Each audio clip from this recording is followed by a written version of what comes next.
I'm Alyssa, 25, standing on the loading dock of a Cleveland distribution center, my breath fogging in the freezing air. A process server had just handed it to me in front of my entire shift crew. I looked down at the bold legal text. My parents, Richard and Cynthia, were suing me. The amount, $200,000. The cause breach of familial equity, apparently.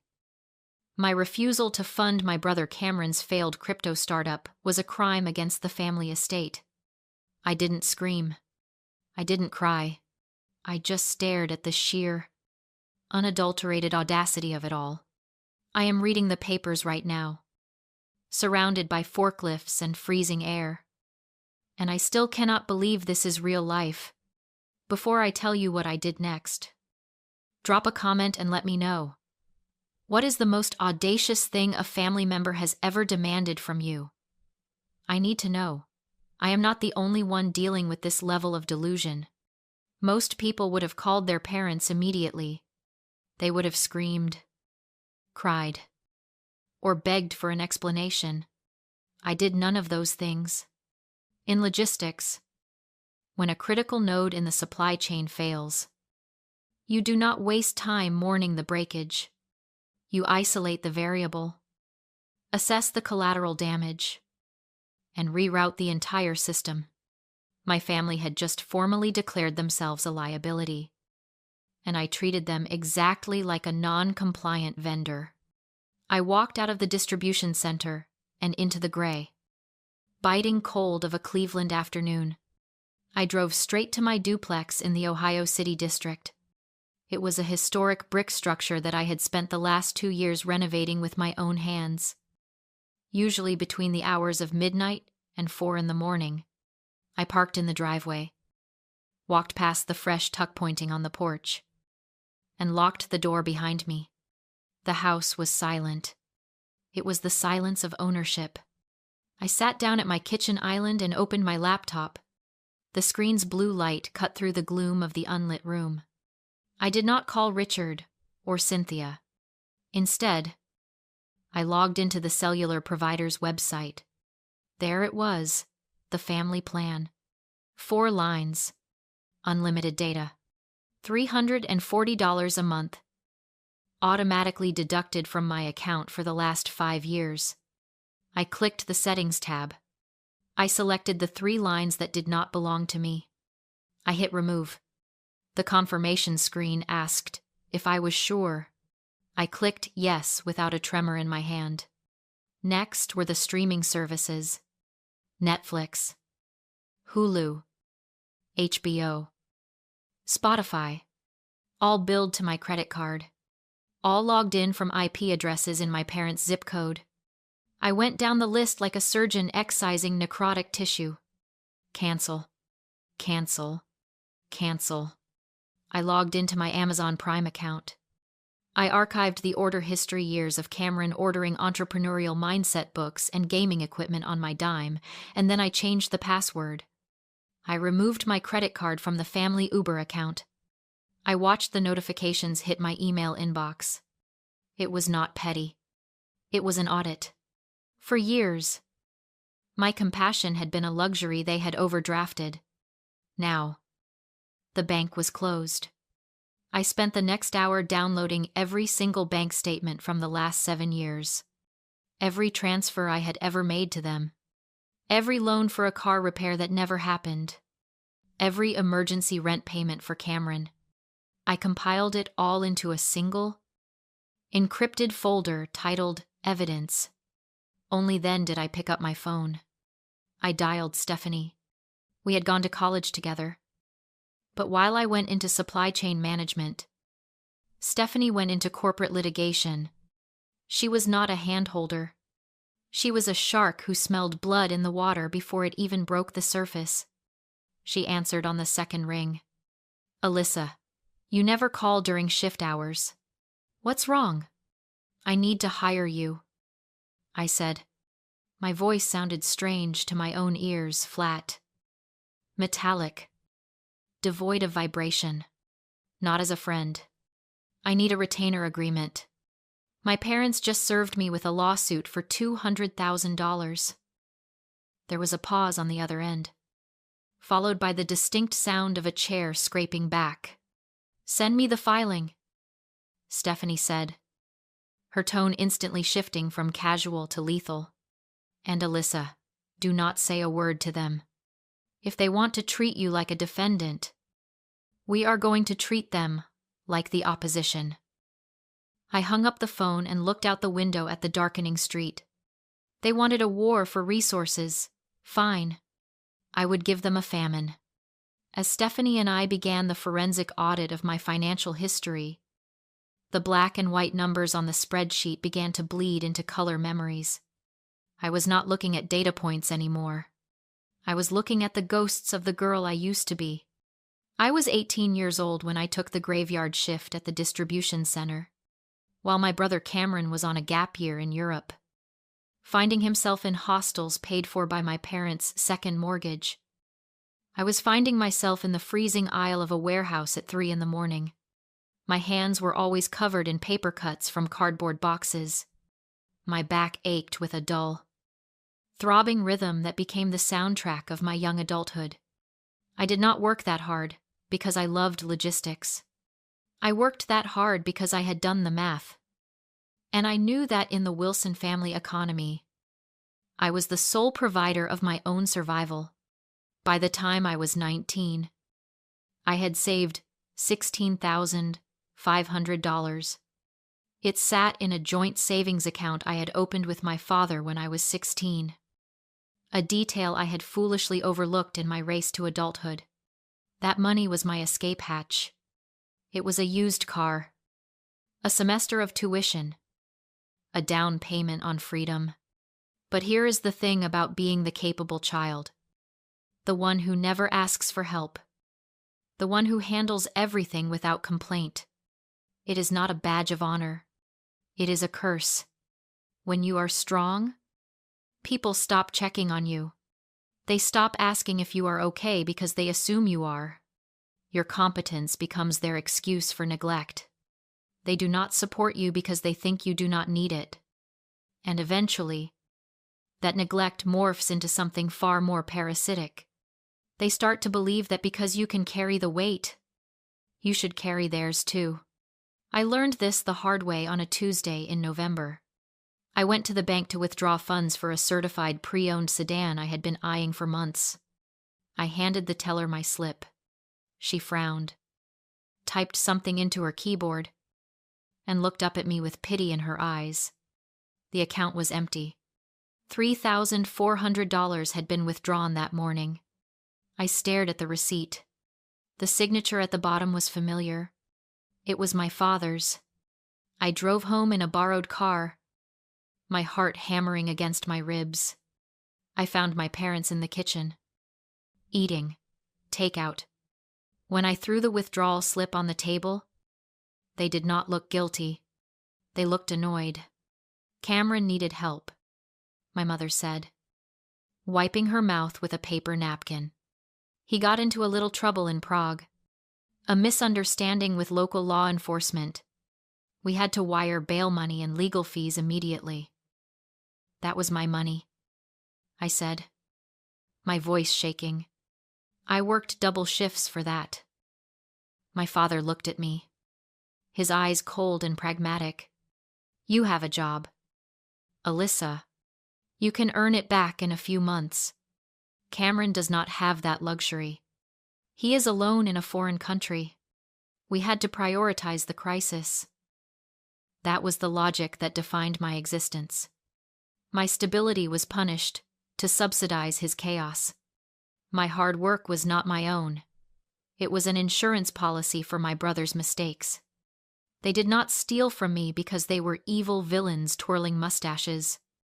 They stole from me because they viewed me as a resource, not a person. To them, my money was family money. But their money was Cameron's money. I walked out of the kitchen that night and went to my room. I did not cry. I sat on the edge of my bed and realized that I was completely alone. The $3,400 was gone. but it bought me something invaluable. It bought me the clarity that I was not their daughter. I was their safety net. And safety nets do not get to have dreams. They only exist to catch the people who fall. Looking at the lawsuit on Stephanie's desk, I realized nothing had changed. The numbers were bigger, $200,000 instead of $3,000, but the principle was identical. They were not suing me for justice. They were suing me because they were falling again. And they were furious that I had finally moved out of the way. 3 days later, the ambush arrived. I knew it was coming. In any hostile takeover attempt, when the initial demand letter is ignored, the aggressor physically escalates to force a negotiation. I was in my kitchen reviewing a supply chain manifest when the motion sensors on my porch camera triggered. I looked at the monitor. It was my father, my mother, and Cameron. They were standing on my front porch, pounding on the door like they were the police. I did not feel fear. I felt a cold, clinical exhaustion. I walked to the door, unlocked it, and stepped out onto the porch, pulling the door shut behind me. I did not invite them in. You do not invite liability into your asset.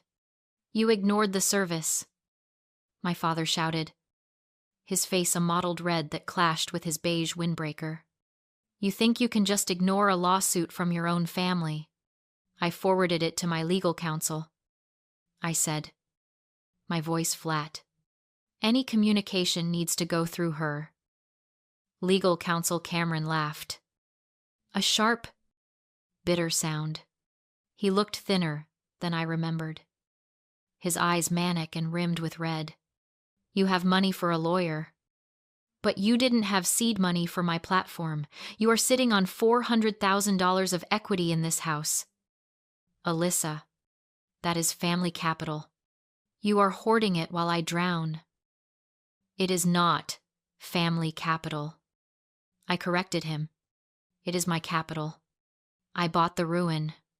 I renovated the ruin. I pay the mortgage. We raised you, my mother screamed, tears streaming down her face in a performance I had seen 1,000 times. We sacrificed everything for you. And now, you sit here in your castle and watch your brother suffer. We just want what is fair.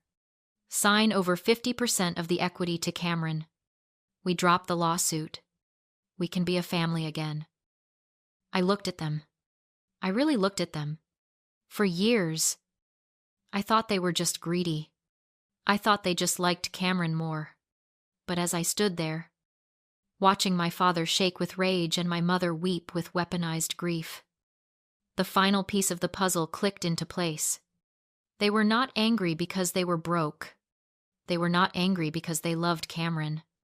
They were angry because I was still standing. To a narcissist. The independence of the scapegoat is not a relief. It is an insult. My success was a mirror. Every time they looked at my house, my career, and my stability, they saw a reflection of their own failure. If I could succeed without their help, without their money, and without their love, then it proved that their neglect was not a necessity. It was a choice. My competence exposed their incompetence. My survival was a testimony against them. They did not want my money to help Cameron. They wanted to take my money to punish me for having it. They needed to break me to feel whole again.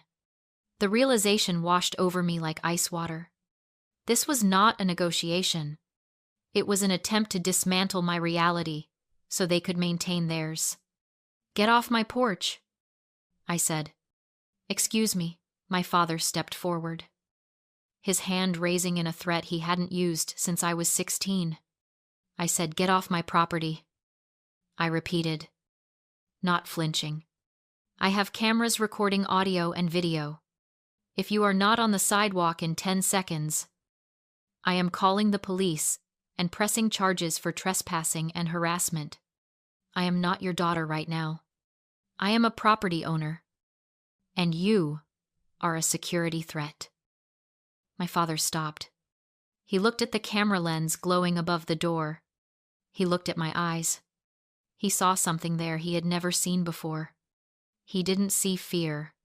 He saw the cold, hard wall of a closed account. You will regret this. He spat. I regret a lot of things, I said, but this won't be one of them. They turned and walked down the steps. I watched them get into their car and drive away. I didn't go back inside immediately. I stood in the cold air, breathing in the silence. They had escalated the conflict, hoping I would fold under the emotional pressure. But they had forgotten who they were dealing with. I was a logistician. I didn't fold under pressure. I audited the source of the stress and eliminated it. I went back inside and called Stephanie. They just showed up. I said, "Did you speak to them?" I told them to leave. They demanded 50% of my equity. Good, Stephanie said, the smile audible in her voice. That establishes intent to extort. Alyssa, we are going to file for discovery. I want to see every single financial record they have for the last 10 years. If they want to claim family equity, we are going to audit the entire family. Do it, I said. Burn it down. Discovery is a terrifying word for people who live in glass houses. And my parents had been throwing stones for decades. When Stephanie filed the motion, she did not ask for a summary. She demanded everything. Tax returns for the last 10 years. Bank statements from every open and closed account. Credit card bills. Loan applications. Gambling loss statements. We cast a net so wide it scraped the bottom of the ocean floor. My parents tried to fight it. Their lawyer filed a motion to quash, claiming the request was overly burdensome and irrelevant. Stephanie stood in front of a judge and argued that since the plaintiffs were claiming familial equity, the entire financial history of the family was the only relevant metric. The judge agreed. He gave them 14 days to produce the documents or face contempt charges. 2 weeks later, 18 bankers' boxes arrived at Stephanie's office. We turned her conference room into a war room. The air smelled of stale coffee and printer toner. For 3 nights, we did not sleep. We became forensic archaeologists, digging through the strata of my parents' financial ruin. The first layer of documents showed exactly what I expected: years of mismanagement. My mother's designer shopping sprees, Cameron's fake business trips, even student loans taken in his name and funneled into my father's account to pay for a luxury car. They had gutted my brother's future to finance appearances. But on the 3rd night, Stephanie found the real problem: a refinance application.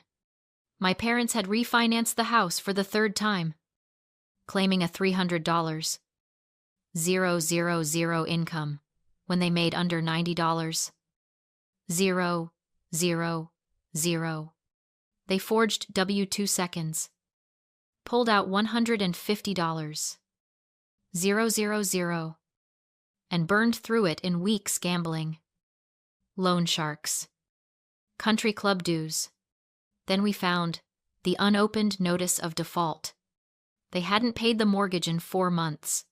Foreclosure was 30 days away. The truth hit me hard. They weren't suing me for fairness. They were trying to steal my home because they were about to lose theirs. At the deposition, Stephanie laid out the forged paperwork, the transfers, the default notice. Their lawyer went pale. My parents finally admitted they were desperate and begged me to save them. I refused. They didn't see me as a daughter, only as a financial asset. Instead, I handed my father a countersuit for the $3. $400 he stole from me when I was 19. It wasn't revenge. It was accountability. 6 months later, my family had lost the house and was under federal investigation. Cameron was doing manual labor to survive. I felt no triumph, only balance. Justice wasn't about punishing them. It was about withdrawing my support and letting their own decisions take effect. Now my life is peaceful, stable, and mine alone. I built my future on solid ground without them,